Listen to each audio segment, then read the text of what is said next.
Bismillahirrahmanirrahim. Assalamualaikum warahmatullahi wabarakatuh. Perkenalkan, nama saya Saharudin dari kelas manajemen 22 4B. Nah, di sini saya akan menjelaskan atau mengungkapkan apa-apa yang saya ketahui mengenai PPH pasal 26. Nah, di sini yang saya ketahui tentang pasal PPH 2 ayat 26,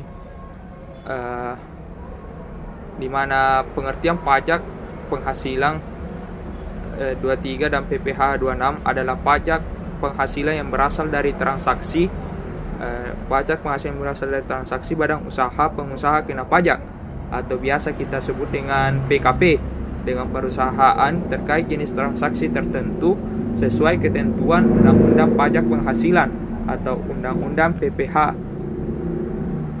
Dasar dari hukum pajak penghasilan pasal 23 dan pasal 26 adalah Undang-Undang Nomor 36 Tahun 2008 tentang perubahan keempat Undang-Undang 7 1983 tentang pajak penghasilan atau Undang-Undang PPH.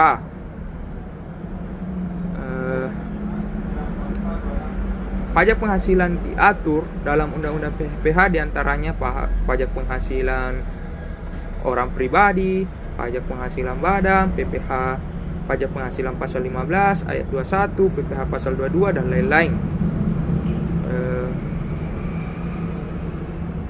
Merujuk untuk PPH nomor 36 tahun 2008, PPH pasal 26 ayat 4 adalah penghasilan karena pajak sesudah dikurangi pajak dari suatu bentuk usaha tetap di Indonesia, kecuali penghasilan tersebut ditanamkan kembali di Indonesia.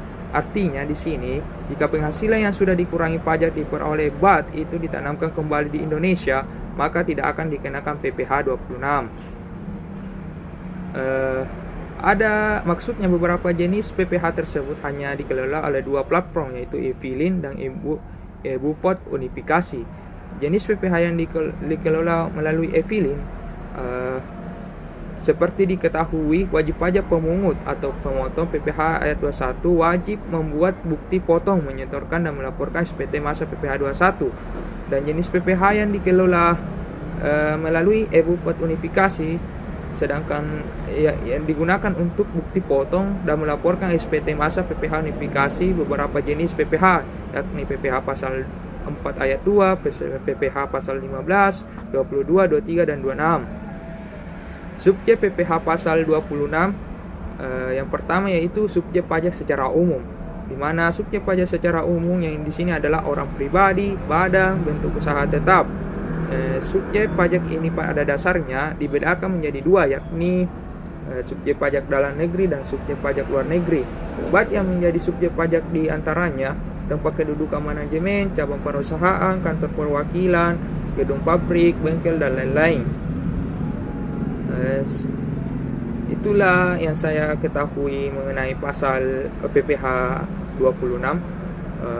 Lebih dan kurangnya mohon dimaafkan. Sekian, wassalamualaikum warahmatullahi wabarakatuh.